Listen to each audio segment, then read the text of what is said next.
So hello from Green-Mopeds in London. So today we're looking at the new offering from, or one of the new offerings from Vmoto, which is the Vmoto CUX Pro, which is an upgrade and a replacement to the CUX that's been out since 2018. And there are a few models to compare this to, but for reasons that will hopefully become apparent, we're sticking it next to a Horwin EK1. This bike's been around for about the same time as a CUX, and we'll do what we normally do. We'll go around it. We'll actually compare this a little bit to its predecessor, and then also to the Horwin EK1, and hopefully that will help you make an informed decision. So let's get to it. Right, so I won't spend too much time going over the backgrounds of the companies. They're sort of well versed by now. Horwin out of China, Vmoto out of China, Vmoto now directly represented in the UK by the manufacturer itself, Horwin imported. So the CUX, as I said, was out in 2018, and when it came out, it was a 2.7 kilowatt max powered bike, and it had a 60 volt 30 amp hour battery, which gave it about a 30-mile range. And obviously if you do the maths on the battery, that's a 1.8 kilowatt hour battery, okay? Bosch powered, 12-inch wheels, de-restrictable, and a popular bike. It was used a lot in Europe as a sort of sharing bike. Here it's sort of like one of the entry-level bikes that people take, you know, first bike. You can ride it on a CBT or a pre-2001 driver's license, just get it on and go.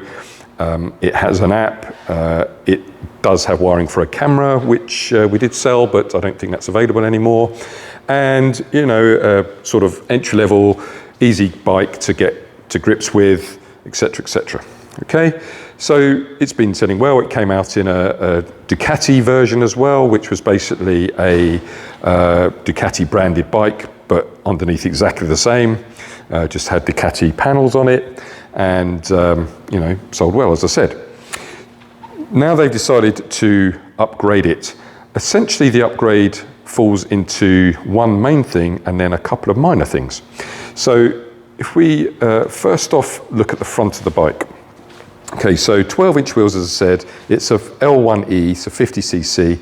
It's therefore doesn't have CBS or anything like that, just, you know, a disc brake at the front, single piston, does what it's supposed to do, etc., etc. At the back, you've got a Bosch motor, according to the spec, although having looked at it, I'm not totally convinced that is a Bosch, because it would say Bosch, but according to the spec, that's a Bosch motor still. And sort of a nice sleek design there. You can get a rack. And then under the seat, you used to have a 60 30 amp hour battery, and here there was sort of like this bit of storage area. Originally used to take the charger, but they upgraded the charger to 10 amp, so they have got rid of that. And this is the main thing about the Pro. So 60 by 43 amp hour battery, okay, and it is now consuming the entire bay, okay. As you can see, pretty big. I mean, it's quite heavy, but they've done this obviously for range, which is all good. Range is, you know, one of the driving factors that people have when buying a bike. Here you can see, just on the side, you can see where the camera goes if it was actually available. One of the things that I've mentioned in the past about this bike is that the handlebars contain the lights. So obviously as you turn the handlebars, the lights are following you. All good. But what they've also done in doing this upgrade with that new battery is actually downgrade the power. And unless of course the spec's wrong. As I said, it says it's got a Bosch motor, but it doesn't look like one to me. But according to the spec, the power has decreased from 2.788 watts to 2,300 watts. Don't know why. It might be that this is not a Bosch motor and therefore that's what they've got, but that's what the spec says. So those are the two main things about this bike. A bigger battery, so in fact 43% more capacity in that battery over its predecessor. Now stated range is 50 miles, where it used to be about 30, which sort of makes sense. You get 43% more capacity, you should get about 43% more range. okay, with all things being equal. But as I said, they've decreased the actual power of the bike from the predecessor. The other thing is that obviously with the bigger battery, it's sort of got a little bit heavier, not a massive amount, 3 or 4 kilos, but again, something that you might want to consider. Okay, the rest of the bike is basically the same. However, the one thing that it can't do, which was one of the key selling features of the CUX, the original version, is be de-restricted. Okay, so this was a big thing. Across all the Super Socko entry-level bikes, all of the 28 mile an hour bikes, the TC, the TSX, the CUX, people like the fact that you could de-restrict it. And I know this for a fact simply because if you look at our de-restriction video on our YouTube channel, it's had 78,000 hits of people looking to see how they de-restrict it. And even today, we still get messages, can I de-restrict a TC, can I de-restrict a TSX, etc., etc. The reason for it is that Super Socko decided basically no, and for a few reasons, but the primary reason is the model lineup, especially in their motorbikes. If you have a Super Socko TC, as in this one over here, it came out as a 28 mile an hour bike. If you could de-restrict it to a 43 mile an hour, which was what it could do, and then the Wanderer and the Hunter came out, which did 45 miles an hour, which would you choose? So they purposely stopped the de-restriction. They built it into the actual firmware and the controller, as far as I can tell, so that even if you do the process that these 78,000 people have now watched on our YouTube, it will not happen with models later than about 2022. CUX's TC's all the same. It's not possible anymore, okay? But for this bike, it's still a perfectly fine entry-level bike as long as you do not want it de-restricted. Okay, so now enter the Horwin EK1.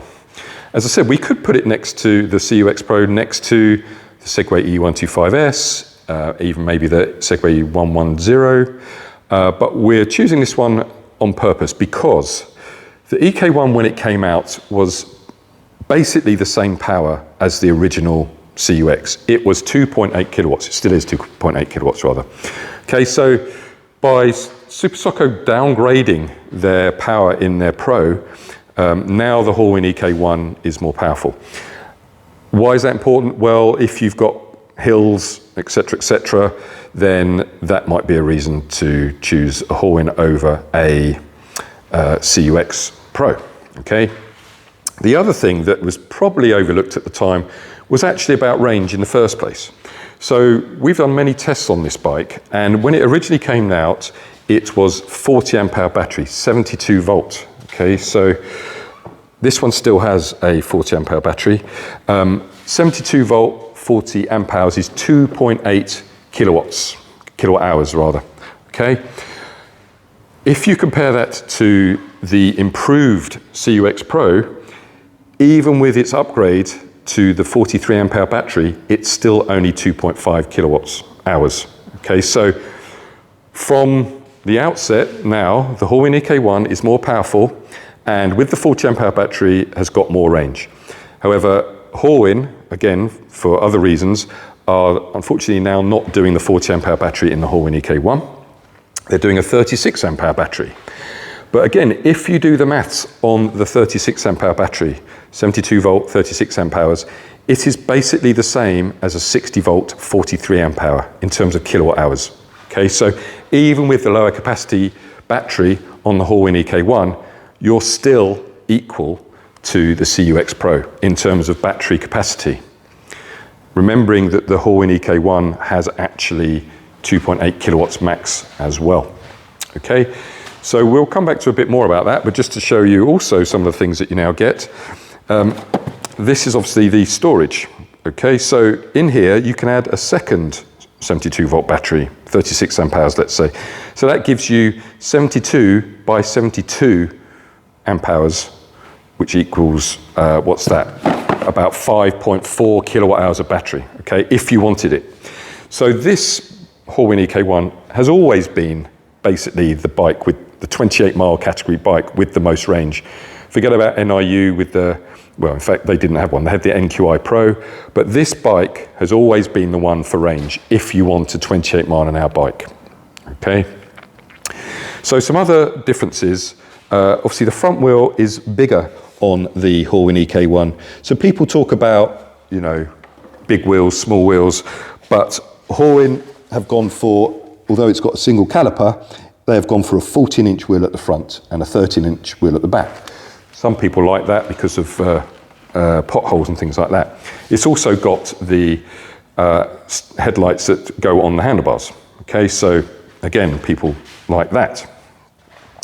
So 2.8 kilowatts of power, 28 miles an hour, with, in the 36 amp hour battery, the same capacity battery as the new CUX Pro, okay?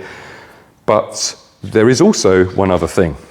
You'll notice that this bike has had its front panel removed, which you can all do. This bike is now on, and as you can see, it's in ready mode, and I can power it up, and in mode 3, I get to 32. Okay, so with you on it, that's going to be about 28. Down here, you see these two wires behind this panel. Okay, red and blue. Okay, if you then connect those up, you've de-restricted this bike. Okay, so let me just do that and I'll come back. Okay, so we've now, as you can see, we've now connected the wire, and we are obviously looking at the bike. We're in ready mode 3, and what do we have now? 51. So a de-restricted EK1 that goes 51, which will be, if you're on it, 45. When you de-restrict bikes, you do have to remember a couple of things. One is clearly the range will decrease. 2 is if the manufacturer allows it. But 3, don't forget that your license should be capable of riding that bike. As in, this is now a 125cc license as far as the insurance companies are concerned. It's them in particular that you have to highlight this to, because you're essentially changing your bike from a 50cc equivalent to a 125cc equivalent. And the last thing to say about de-restriction is that don't forget that when you de-restrict the bike, you are basically making it go flat out. So any deviation from flat terrain, temperature, load, anything like that, the speed that you get, as in 51, let's say, will only be achieved in sort of ideal conditions. If you try and change any of that, so you suddenly start going uphill, don't be surprised that your 51 is then 40, 45, something like that, because you're essentially just taking off the limit, but there is nowhere else for it to get any power. Okay, so in terms of price, it's also quite interesting. So the CUX Pro is now 2,499. Remember that no 50cc equivalent bikes are on the grant anymore. OLEV stopped that in April. So 2,499. It does still have the 3-year warranty on the battery and the 2-year warranty on the bike though, but there's no OLEV grant, no £150 off. So 2,499 is the price that you pay. That's with the 43 amp hour battery. But if you take the 36 amp hour battery from the Horwin EK1, which, as we've said, doing the maths, gives you essentially the same capacity in terms of kilowatt hours as the new CUX Pro, that is 2,395. So basically £50 less. If you actually go for the 26 amp hour version, still de-restrictable, as in the Horwin EK1 this is, still de-restrictable, but with less range, obviously, it is 1,995. Okay, so I hope that's been useful. It does, I guess, highlight that just because you rename something doesn't necessarily mean that it is better. I mean, clearly it is better in terms of range, but in terms of power, not. In terms of the de-restriction side, definitely gone away. But the Horwin EK1 and the CUX Pro are just 2 of the bikes that we have in this category. But in terms of de-restriction, in terms of de-restrictable 50cc scooters, the Horwin EK1 is actually really the only choice now. Okay, so please feel free to follow us on our YouTube channel for this and other updates. If you have any questions about the bike, then please feel free to contact us at hello@green-mopeds.com. You're more than welcome to come and test ride these bikes, and thanks very much.